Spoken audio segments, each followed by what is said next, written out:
রুমে attached bathroom থাকলে সেই রুমে নামাজ পড়লে কি নামাজ হয় না? জোবেদা খানম আপনি জানতে চাইছেন শাশুড়ি বিনা কারণে কষ্ট দিলে, হিংসা করলে তার কাছ থেকে দূরে থাকলে কি গুনাহ হবে? পেঁয়াজ খেয়ে মসজিদে গেলে কি গুনাহ হবে? মুসলিমদের সারা দিনে বিশেষ বিশেষ সময়ে কি কি সূরা পাঠ করতে বলা হয়? এই যুগে দিনের উপরে চলার জন্য, পরিপূর্ণ দিনের উপরে চলার জন্য কি পরামর্শ দিবেন? দোয়া কুনুত ছাড়া কি ভিতরের নামাজ হবে? নাপাক অবস্থায় হাদিস ইসলামের বই ধরা যাবে কিনা? মহিলারা নামাজে উচ্চস্বরে কেরাত পড়তে পারবে কি না? আর বিলম্ব না করে আপনাদের যে সমস্ত প্রশ্ন ইতিমধ্যে পেয়েছি সেগুলোর উত্তর দেওয়ার পালা আমরা শুরু করছি। এরপরের প্রশ্নটি করেছেন জোবেদা খানম আপনি জানতে চাইছেন শাশুড়ি বিনা কারণে কষ্ট দিলে, হিংসা করলে তার কাছ থেকে দূরে থাকলে কি গুনাহ হবে? দূরে থাকা বলতে আপনি তাকে অ্যাভয়েড করে চললেন, অবশ্যই আপনি এটা করতে পারেন, অসুবিধা নেই, কিন্তু একদম সম্পর্ক ছিন্ন করে ফেলা উচিত নয়। সবর জিনিসটা কেন? আপনি অনেক সময় অনেক থেকে কষ্ট পাবেন, কিন্তু তার সাথে সম্পর্ক ছিন্ন না করে কষ্টকে সয়ে নেবেন, এর মাধ্যমে আল্লাহর কাছে আপনি আজর পাবেন। তবে অবশ্যই আপনার ধৈর্যের বাইরে চলে গেলে আপনি তাকে অ্যাভয়েড করতে পারেন। ইসমাইল দেওয়ান জানতে চেয়েছেন পেঁয়াজ খেয়ে মসজিদে গেলে কি গুনাহ হবে? পেঁয়াজ বলতে কাঁচা পেঁয়াজ যদি খান, কাঁচা পেঁয়াজ খেয়ে সেই অবস্থায় মসজিদে যাওয়া নিষেধ, হাদিস স্পষ্ট নিষেধ আছে। তার কারণ হলো মসজিদে ফেরেশতা থাকে, অন্য মানুষরা আছেন, কাঁচা পেঁয়াজ খেলে মুখে দুর্গন্ধ হয়, সেই দুর্গন্ধ নিয়ে মসজিদে গেলে আশপাশের লোকদের কষ্ট হবে, ফেরেশতাদের কষ্ট হবে, সেজন্য হাদিসে নিষেধ আছে। অতএব কাঁচা পেঁয়াজকেও খাওয়ার পর ভালো করে মুখের দুর্গন্ধ দূর করে, সেটি অন্য কিছু খেয়ে হোক, ব্রাশ, মেসওয়াক ইত্যাদি হোক, যেভাবে হোক, অন্য কোনো উপায়ে মুখের দুর্গন্ধ দূর করে তারপর তিনি মসজিদে যাবেন না।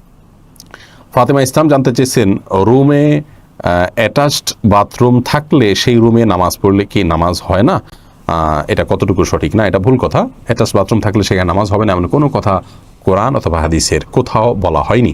এটি যদি কেউ বলে থাকে তাহলে সেটি তার পক্ষ থেকে অতিরঞ্জন অথবা মন গড়া কথা ছাড়া আর কিছু নয়। মুসলিমদের সারা দিনে বিশেষ বিশেষ সময়ে কি কি সূরা পাঠ করতে বলা হয়? সকাল সন্ধ্যায় সূরা ফালাক, সূরা ইখলাস, সূরা নাস, কুল হুয়াল্লাহ, কুল আউযু বিরব্বিল ফালাক, কুল রাব্বিন নাস, এগুলো সকাল সন্ধ্যা তিনবার এবং রাতের শোয়ার সময় 3 বার, আর প্রত্যেক নামাজের পর একবার করে পড়ার নির্দেশ আসছে। আর এর বাইরে সূরা মুলক রাতে শোয়ার নির্দেশ আসছে। আর রাতের বেলায় আরও অনেকগুলো সূরা, 100 আয়াত রাতের বেলা পড়ার নির্দেশ আসছে, নবী সাল্লাল্লাহু আলাইহি ওয়াসাল্লামের নির্দেশ রয়েছে। এছাড়া আর বিশেষ কোনো সূরা আপনার দিনের বেলা পড়ার জন্য নির্দেশনা আসেনি।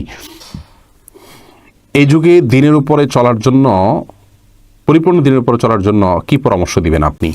খুবই গুরুত্বপূর্ণ একটি প্রশ্ন। দেখুন, আজকাল দিনের উপরে পরিপূর্ণ চলা এটা যে কত চ্যালেঞ্জিং, এটা যে কত কঠিন, সেটা যারা দিনকে প্র্যাকটিস করার চেষ্টা করেন সিরিয়াসলি তারা সবচেয়ে ভালো বুঝবেন।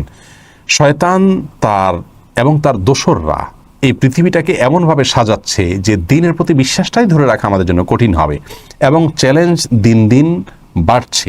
এই চ্যালেঞ্জ বৃদ্ধি হওয়াটা কিয়ামতের আলামত। নবী সাল্লাল্লাহু আলাইহি ওয়াসাল্লাম বলেছেন, একটা সময় আসবে যখন মানুষ সকালে ঈমানদার থাকবে, বিকালে বেঈমান হয়ে যাবে, ঈমান এত ঠুনকো হয়ে যাবে এবং দ্বীনের বিষয়গুলোকে এত হালকা করে ফেলা হবে। এখন সেই সময়টা পার হচ্ছে। এই জন্য আল্লাহ তাআলার কাছে খুব কায়মান বাক্যে সিরাতুল মুস্তাকিমের উপরে টিকে থাকার জন্য দোয়া করা উচিত, আল্লাহর সাহায্য চাওয়া উচিত।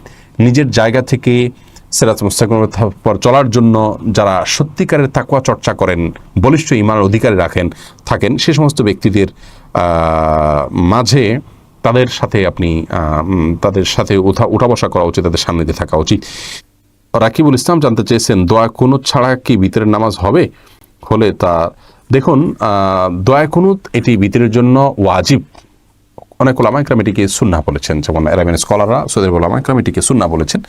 তো সাধারণ এবং স্বাভাবিক অবস্থাতে ভিতরের নামাজ এটিতে দোয়া কুনুত পড়া উচিত, এবং কোনো কারণ ছাড়া দোয়া কুনুত ছাড়া নামাজ পড়া উচিত নয়। হ্যাঁ, কেউ মুসলিম হলেন, তিনি জানেন না, তাহলে তার জন্য জায়েজ আছে। বিকল্প হিসাবে তিনি যে কোনো দোয়া ওই জায়গায় দাঁড়িয়ে করলেন আল্লাহর কাছে, তাতে ইনশাআল্লাহ বিইذনিল্লাহ তার ভিতরের সালাত আদায় হয়ে যাবে, কিন্তু এটাকে নিয়ম বানিয়ে নেওয়া উচিত নয়।